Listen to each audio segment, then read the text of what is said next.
Hello and thanks for joining. Welcome back, or just welcome if it's your first time here.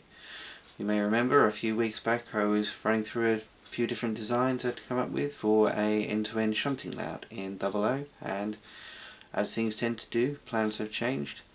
To paraphrase several other people that paraphrased, no plan survives contact with the enemy, and in my case the enemy was my baseboard materials being used for a very lovely set of shelves for my kitchen. Now this leaves me with a bit of an interesting dilemma, as I'm no longer bound to the baseboard design that I've come up with previously. It was, as you may remember, about 6.5 foot by 2 foot and then a little dip in. However, I now have no set baseboard size, so I've got a little bit more scope and room to play with, which means I can change my layout plan accordingly. So we'll have a quick look at those new plans I've come up with. Let's have a look at those there now. So here's the previous track plan, lifted and transplanted onto an 8-foot board. As you can see, there's quite a bit of room left over at the end there. Now there's two options here. We could either use that in space for scenery, or we can extend at the top and the bottom to give each section a little bit more playing room there. This is option 2. As you can see, we've extended up and down in length towards top and bottom. I've added some extra runarounds and links between the two. This will give a little bit more operational interest, so to speak, which is always of an importance when you've got a short or smaller layout that you're just running from end to end.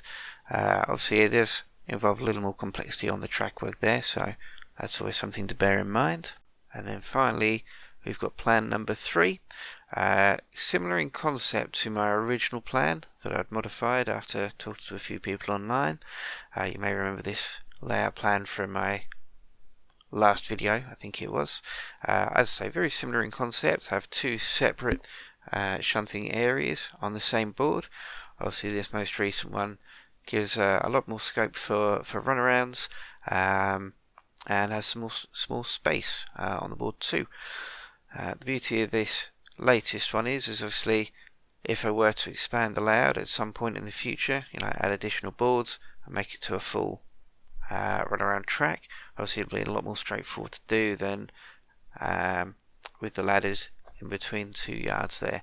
I would think I'm probably likely to do this one, I'd say, for simplicity currently and for ease of expansion later on, but we'll see which I decide to do. Obviously if you think of anything that would improve this plan, obviously do drop us a comment, which is always appreciated. Alright, thanks for joining. I'll see you again.